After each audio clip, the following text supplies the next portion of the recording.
the gospel one, there's a lot of subtlety there because there was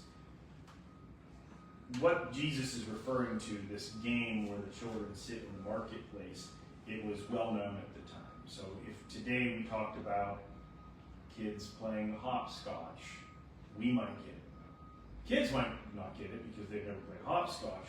Or if we talked about tag, we understand the rules of the game. We know how it works.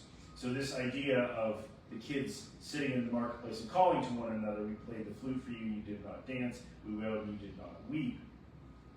It would have been very familiar. It carries a lot more information to the first century here than it does today.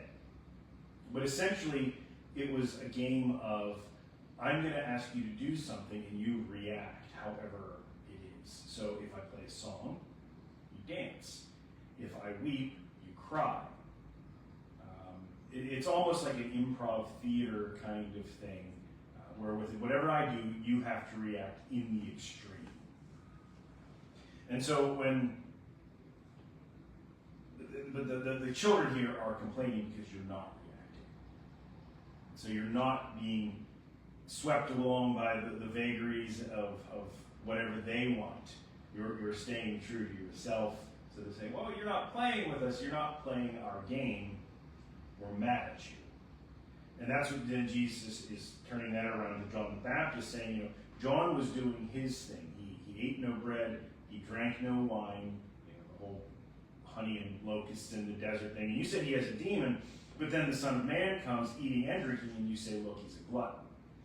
Because the people in charge at the time were just like the children.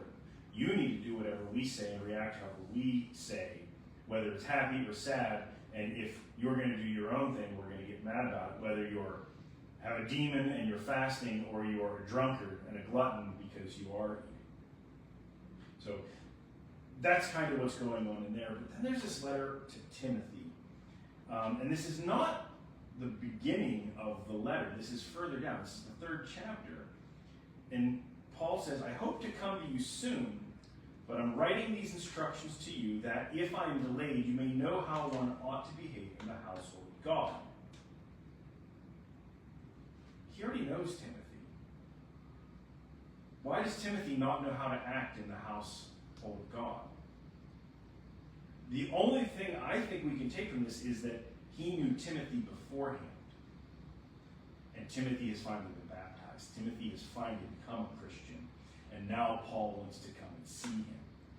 So maybe Paul has been encouraging him to become a Christian. Maybe Timothy has been asking questions of Paul. This correspondence, it's the first letter to Timothy. It's probably actually like 7 letters all put together. So maybe that's what's going on here.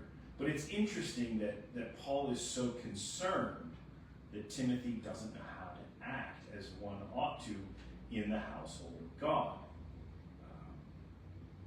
And he adds this little tag at the end, without any doubt, the mystery of our religion is great. He was revealed in flesh, so the incarnation, vindicated in spirit, the baptism, seen by angels, proclaimed among the Gentiles, believed in throughout the world, and then taken up in glory. It's like the thumbnail sketch of Jesus' ministry. Incarnation, baptism, the transfiguration, the epiphany with the Gentiles, and then the ascension.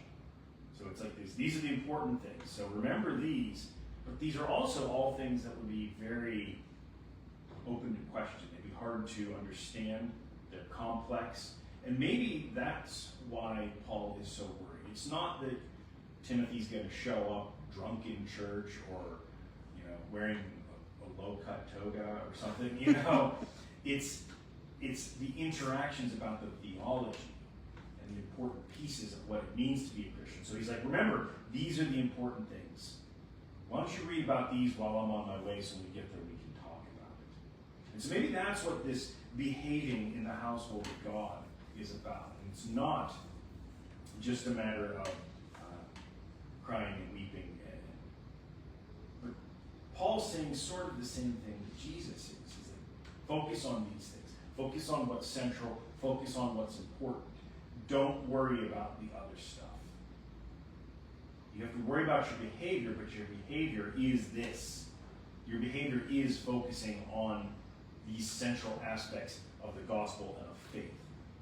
It's not whether you sing the right songs, or wear the right clothes, or stand at the right time, or you have answered every question, or you completely understand all of the mysteries of this, but you should focus on these. He does. It is a mystery, and the mystery is great.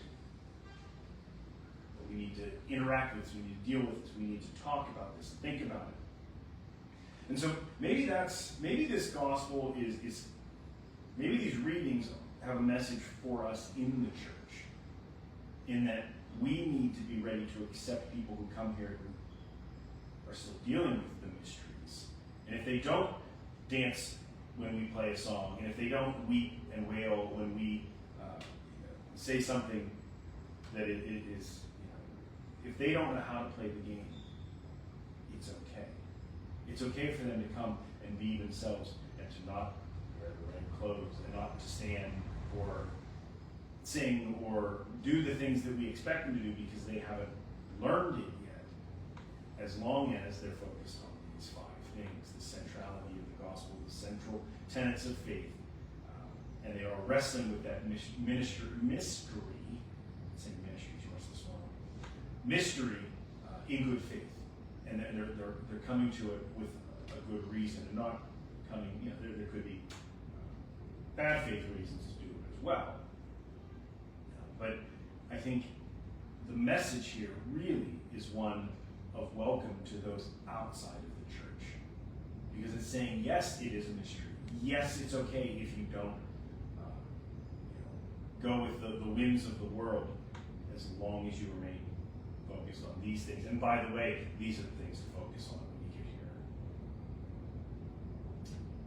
here. To God be all the glory, now and forever. Amen.